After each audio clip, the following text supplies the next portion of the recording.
Hi guys. I just wanted to jump on here and talk a little bit about like after the twin flame journey, how you feel, right? So the twin flame journey, let me start with it's never over. Okay. So it's the idea of it's eternity. It's been here before, it'll be here after because we're all energy.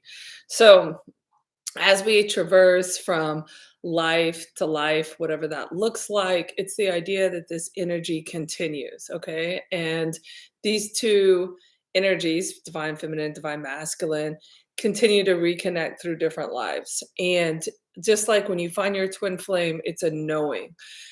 So, a part of this video, or why I'm creating this video, and I'm trying to get clear and I'm just trying to find this clarity in order to speak to you guys about what I'm trying to say, but it's the idea of when we reach a certain place in the twin flame journey in this life, how it you allow the twin flame journey to serve you versus you drowning in it. So I just wanted to talk about a couple things that when I look back at when I met my twin and where I am today in my own journey, things that I wish maybe I would have known, or ways I don't know, perhaps I could have just felt a little bit more supportive, or what it was all about. And so, anyways, so a couple things that being a creative, which I do think all twin flames are creatives. So let me start there. I think that's kind of the point of the twin flame journey is looking at it as a more expansive form of love. And we're here to uplift the collective by intertwining together. And it's the idea of those two halves, when they come together, are actually stronger than individuals. So, and I'm not trying to get into the definition of what twin flames are, how they come together in this video. It's more about what's going on right now in the collective of where I am and the people that have kind of followed me on this channel. I hope this resonates. But so, one big step that I just currently felt at today, at the end, I call this the end of the year because I've always gone by the Chinese New Year, which is February 1. I honestly think, and I don't know the answer to this, but I also think that spiritually, the first of the year, that's how it's always resonated for me. I've never looked at December. I've never felt that was the end of the year. So this time that we're in right now is retrograde. And what's interesting is as this last cycles have cleared out for me, I've just kind of awakened to who I maybe initially was or encompassed on this journey, and stepped more into that solo strength of the half I am. So when I did my twin flame journey, what I realized is the pain that you transmute in it, I immediately went to a I was over identified, that's a better word for it, in the divine feminine energy. Okay. And my divine feminine, when she felt her pain, she moved into divine masculine. So I don't know. I don't feel like enough people are really talking about this, because now, today, feeling more balanced than I have felt since I met my twin flame, I'm completely back naturally as this divine masculine, and I can tap into my I can tap into my feminine ways, but I definitely identify more as a divine masculine. So it's really interesting to me. I really wanted to talk about it because I just, again, don't feel like enough people right now are. And to really bring this full circle, I had a dream last week, and the dream was my twin literally following me from room to room. And it always has felt that's our natural existence. We've spent many lives together that we've talked about and that have come up for both of us, that we both see where I'm more the divine masculine and she's more the divine feminine. And it's so much so that sometimes, even though in this world I go by the pronouns of she sometimes will even slip and be like he, because that's how much you start seeing each other's energy or essence, and not like the physical here. So A couple things I want to bring up is one, if you could look at, instead of being so obsessed with your twin, instead of looking at it more expansive and use the actual journey as almost like your muse if you were an artist, it'll help to not disassociate, but it helps build almost a little bit of a wall from the pain. So you have this attraction for your twin flame, which is why inevitably it pushes you into working in on yourself. So that's how the twin flame journey goes. And then you have the runner and the chaser, and they come back together and separate like this, like magnets. And then when you're in separation, the idea is to work more on yourself. So one thing I've noticed for me as some big things that came from my journey were meditation, hearing my real mother's voice again, who passed when I was 8, learning how to meditate, learning what a higher self is, learning what twin flames are, learning what twin flames, their purposes are. And then when I started to really start to naturally stabilize again, and get more into uplifting the collective in a physical corporate format in the world and a career, and then also have my foot still in a spiritual plane of art, YouTube, connecting with my cards and connecting with my guides, I was able to feel more balanced, right? I feel like I also was more balanced in my divine feminine, just like I was balanced as much in my divine masculine. And when that started stabilizing for me, it made me step back into my power. And the reason I bring this up is because I think a good rule of thumb, and I should have invited some other spiritual leaders I know onto this discussion, is I'm curious if they feel the same. And that is learning how to really get comfortable in your skin together. It's almost like you get all the pieces to the puzzle and you bring them back together and they almost conglomerate, and that's your strength. So if your strength is in your naturally in your divine feminine, that's where you naturally almost absorb back into balance. And the same thing with your if you're a divine masculine. So I don't know why I felt called to talk about this. It more so came to me because it was such an epiphany, and then I had a dream about it, and then um, I had pulled some cards when I was on this amazing nature walk, and my future was Archangel Michael. My present was Archangel Gabriel that came to see me now, and it was this idea that, in the present we're always playful, but we need the power and this there's light at the end of the tunnel concept, of Archangel Michael kind of leading us through all these tower moments. So I don't know. I'm at this place, which I love to report that I can finally listen to country music and sing and dance and laugh and like enjoy life again and really absorb, all the magic that the universe just really has for us when we want it. And I am trying to now present that to you guys on how to use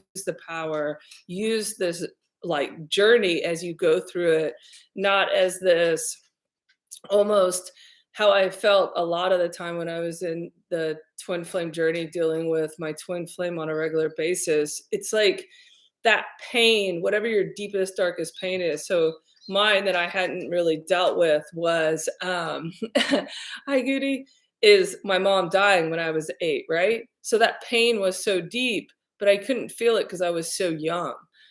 But when I went through the twin flame journey and understanding what my surname meant and understanding how I was born and, you know, all of that came from the love of my twin into that pain. And then once my twin and I started separating and doing this runner chaser game, it intensified, right? But that is what makes you start believing that there's guides and there's magic in the world and how can you make the world a better place? That's the whole point of it all. So I wanted to bring these concepts up because kind of when you've seen the other side and you can start acknowledging the twin flame journey as what it is and still see the beautiful essence of your twin that maybe they don't shed or allow the rest of the world to see that essence, you start to pull back from the pain and you really tune into what you can do by yourself. And some things I also wanted to talk about is the support you have. Like, one of the things that really helped me during that time was I had an amazing trainer. I kept working out. When I think of ways I transmuted that pain and energy, I had a lot of spiritual leaders I looked up online, I started conversing with, I started talking on YouTube. And I really just created this magical fairy tale family that always started checking in on me. And the more I could relate to others, it was truly the reason I didn't sink. But what I also realized is once I was stepping into my power, I was also able to start acknowledging reasons different people have become attracted to me as much as I had become attracted to them to help me on my journey to also start leveling up and seeing where everybody was. And I noticed that one of the things I really truly believe in is moving and shifting my energy and trying on different hats and really getting in touch and getting more clear with who I really am as an individual. And then having all that confidence from different steps I had taken. And in order to truly step back into who I was, I had to not care what other people thought and not care how my pain could affect anybody in my life because I got clear, really, really clear with how I could bring positivity into the world and what made me happy. And I just think that's so important that I had to come. I just wanted to come talk about it today. It's just that simple. Because I wish someone would have told me to more look at the twin flame journey as it's so hard not to get wrapped up to it and really life. Like it's like a life altering experience that if you can truly keep something in your life that is pushing you every single day, whether you're showing up at the office, whether you're showing up volunteering, whatever the case may be, getting new people, new energy into your life to flow during those times, it can really release that pain a lot more. And I look back, and when you're stagnant and you're doing the same thing and you don't have like a lot of people just channeling different energies through you, it's hard. And it doesn't, I don't think we have to make it that hard. And so anyways, I hope that helps. But I do know, I don't know. I feel great and healthy and happy now to talk about this. And it's been a long road, let me just tell you. So I'm happy to ever answer any questions also. So because I'm happy, and so I just having this moment today, I'm going to pull Archangel Gabriel cards. If you follow me, that's my angel. He's like my very favorite. And I just adore him. So let's just see what comes up. And first two that come up, perfectionism. This actually came out the other day. This is the idea that sometimes we get over identified with making everything perfect and we need to let it go, right? Gabriel's point is if you're playing and you're creative, quit worrying about what the rest of the world's going to think, just release it. And here I am talking about something that's probably a little abstract to the rest of the world, which is twin flames. At least people are talking about it. And also this idea that I do believe we find our truth when we kind of make it through the other side and we start seeing where we are in our journey and maybe start seeing where our twin is on the journey and how that kind of counterplays itself. The next one, helping children. I'm not surprised because in the twin flame journey, you work on your inner child so much that it's only natural that when you make it through on the other side and you start building that strength, that you can hang out with kids and help them too, right? It's like really what we learn as adults are when we really deal with our child wounds, we realize how much easier it can be for our kids by talking, by being vulnerable, by talking about major abstract like philosophies and just different ways that you can navigate the world. So part of your life purpose involves teaching, guiding, and helping young people. I think that if you care this much about yourself and you're on YouTube station, you're probably the same person who researched like if you have kids, how you can be a better parent, how you can help kids, how you can volunteer. Anyways, obviously I support that because I think the kids are our next generation. and I'm sorry, my allergies are killing me. The Elemental Oracle. So this deck has really, really called me. I don't know. It's very spontaneous, and I think the reason I like it so much in this moment is with these dreams I've had lately, and just where the world is and Mercury retrograde just clearing out the end of the year, it feels like when we think of twin flames, we think of energy coming together and how the world was created. The indigenous people of Australia believe in this serpent rainbow or rainbow serpent, and it's the idea that this snake was created, broke through the crust of the earth, and then like built, rivers, streams, mountains, and through that the world came together. So there's different ways, right? And then you have the Greeks who believe in, I forget what it's called, eros, chaos, and then without chaos, chaos, chaos needed love, and the love is what brought actually the growth of the planet. So anyways, I like that the elements are a part of this deck. And I think it's important for the twin flames, especially since we believe that the energy is traversing all these lifelines. And that's how we run into our twin flames to basically uplift the collective, like our ascended masters. So the first one that comes out is Endurance Rock. And what I love is it's the idea that, we're here's the foundation, right? But you have the longevity, the endurance of where we are today. And what's funny about this is exactly where I am on my twin flame journey and what I'm talking about in this video. And it's like when you make it out, you're no longer exhausted. You're still in your endurance. You've built your rock, and now you're able to sprout your tree. And this is kind of like this new beginning of this beautiful foundation. Those rocks. I love this. Maybe these are different guides or different spiritual leaders that have like really stepped in and helped you. And now that you're sprouting something completely new, you're able to reach out to new parts and new people to help you, right? And it's not the idea that those people are part of your past. It's the idea that you almost level up, and those people are helping the same people that might be at the same stage you were.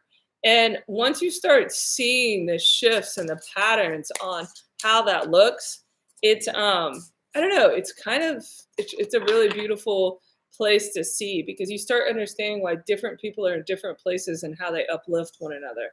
The other thing I love about this is this idea with endurance that you can still kind of see the ethos, like in the idea of you're still seeing different planetary structures and how this is still the backdrop of what you're creating here, right? So we're still just a tree in this magnitude, and it can expand anywhere, right? Like it's just that, again, more transmuting of energy. So anyways, I'm going to keep going with these cards because that I really identified a lot with that. So anyways, let's shuffle, shuffle, shuffle. Or as Liz said, every day I'm shuffling. So hold on.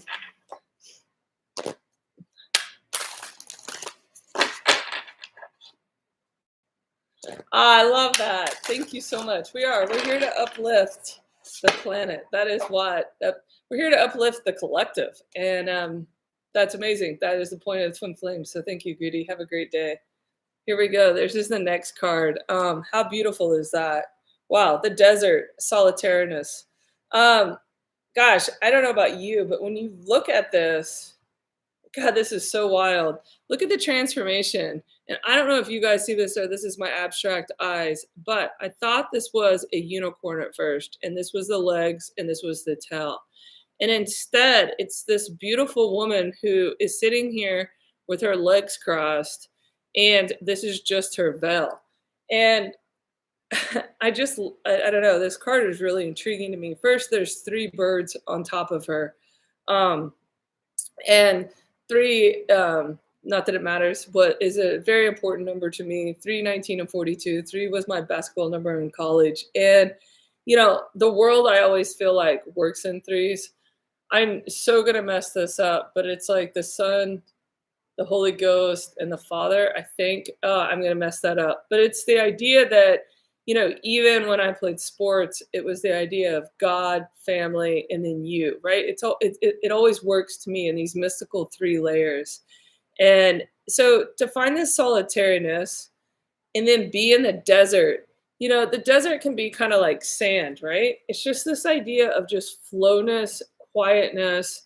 You I think this is so intriguing with water and sand. You make steps and yet the wind carries it away, right? So how can we still, and this is what I think this is saying, how can we still unite with ourselves, be powerful enough, but not leave waste behind?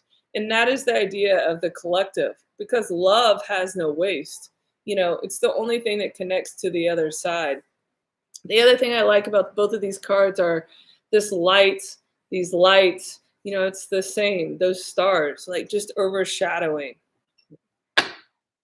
So in this moment, while you build this foundation, just like there's one tree on the rock and this ancestral, like mystical creature that looks like this woman, this divine, really mystical creature looking forward into the future. It is only you. You know what? Even with your twin flame, it's still you.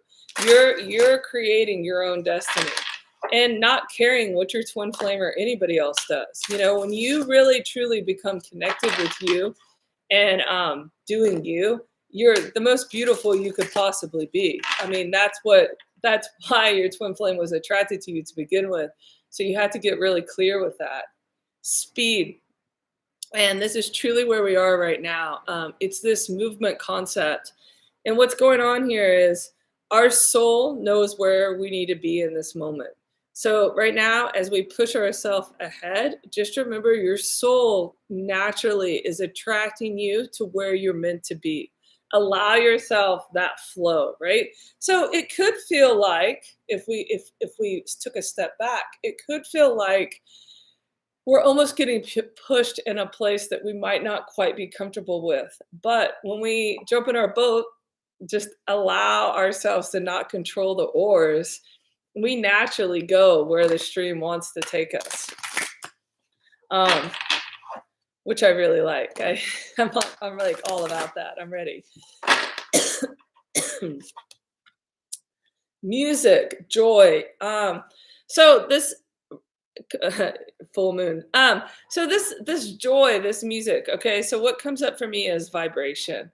The twin flames have always worked in some dynamic of vibration, whether it's sound, whether it's like sound bowls. They've always resonated high with us. It's a way that we can level up, get into that like metaphysical euphoric state to be able to really transmute and understand just different ways. And, you know, Abraham Hicks talks a lot about music in the sense of you can jump in your car and if it's a really, like depressing song, it can bring you down, right?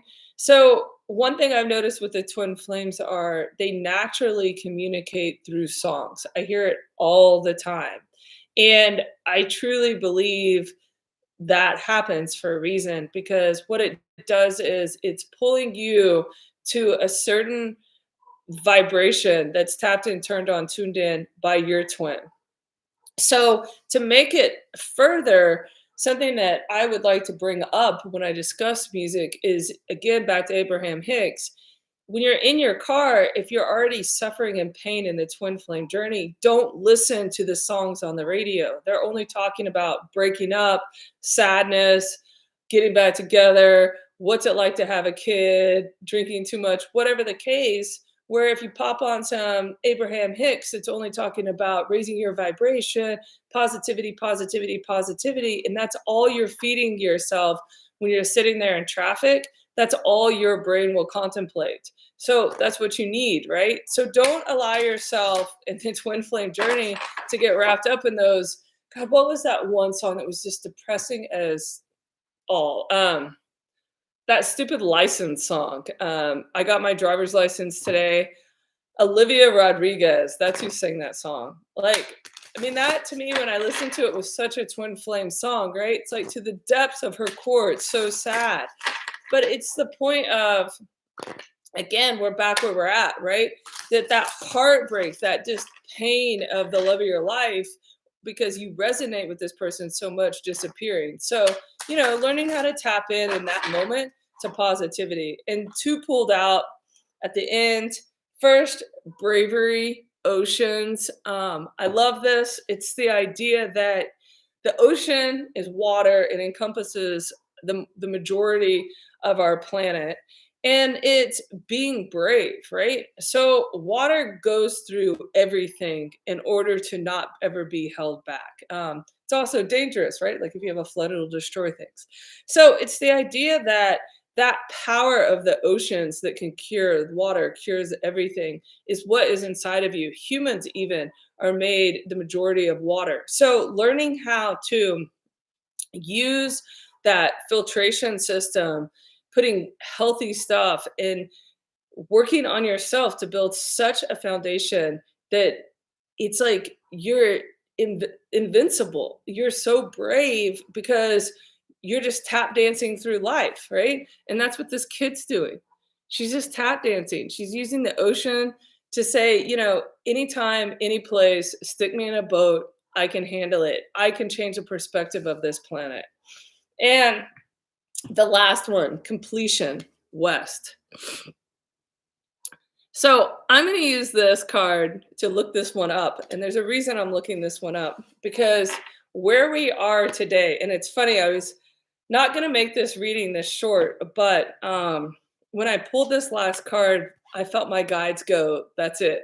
And I was going to say that. And then I was like, well, let's see what it says. So, anyways, I'm going to actually read this card because it's completion. And when I wanted to start talking about this, I don't believe that the twin flame journey ever completes. But what I do believe is a twin can level up to a degree that if the other twin is not leveling up and doing their part, you naturally start co creating with someone else. So, what does that look like? How does that feel? Because that's where we are now on our journey, right? Like understanding what the twin flame journey did and leveling up with it, and then looking around and saying, okay, what's next? So, word of power. North means west. West is one of the cardinal directions. It is the direction in which the sun sets. And so, traditionally, in many cultures, it was linked to death or the underworld. For example, the Egyptians felt that west was the direction, the underworld, and the afterlife, which was not considered to be a negative place. And in certain cultures, interred bodies faced west or their feet faced west. Other sacred places, such as Mecca, are westerly. In Buddhism, the West leads to enlightenment. The idea that a westerly trajectory leads to wisdom or higher enlightenment is one shared by the Norse and many other pagan pathways. It is a powerful direction in which, because of the Earth's rotation, most winds blow. West is one of the quarters called in certain traditions of witchcraft to purify or protect a space. People may call upon the guardians of the West or the Western direction as a way of unlocking the protective energies of portals of that element. Completion. Every cycle comes to a close. Do not resist the end of something because the end heralds a new beginning. Complete the project, be a finisher. Be not afraid of death, it is part of life. And I absolutely love that because that is exactly how I feel. And I also think that's where we are right now in our planetary uniformation, if that's a word, or our planetary cycle of where we are. It's like this idea that it's time, we're getting right up to new beginnings. We're washing out the cycle. This is the end of Mercury retrograde. Finish the project that you had as the goal for the year, get it finished. And also clear out the cycle that you might have dragged your feet on. Look around, like what else can you do to level that up? And again, I try not to talk as much about my personal things, but what I can say in my own life to not let on to everything is I set a goal and now it's coming up this week. And it's amazing that for me is washing out this past. And I brought this up again, and that is like stepping into my masculine, right? And what I mean by that is like, I've always had toys around me, like dirt bikes, motorcycles, boats, sea-doos, a dog, a Jeep that's comes apart. Like, I've always been this adventurous, really, like, dude, right? And that's what I like to do. And now that I'm back doing all those things and I've got my feet in the soil, I realized that my energy really doesn't even align with maybe certain people that really helped me on my journey in a good way. I just kind of leveled up in a different way.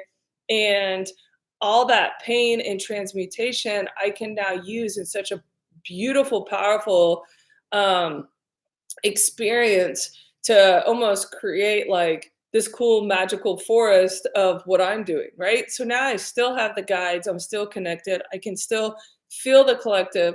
The difference is I step in my power as a divine masculine today and not in that pain of the divine feminine that I had turned into in order to get out to the other side. I feel more stable, more complete as I don't know, as I speak of what I've been through. So, I don't know. I hope you guys take something positive from today. I just felt the need to really talk about that. And I loved that we ended on the West because the West is the best. That's why also the city of angels, which is Los Angeles, which is to me the best place on the planet. Anyways, God, I've said that word way too many times. I love you guys. Thanks for being here. And I hope you enjoyed this video as much as I did making it. Have a great day. Enjoy your Sunday. Bye.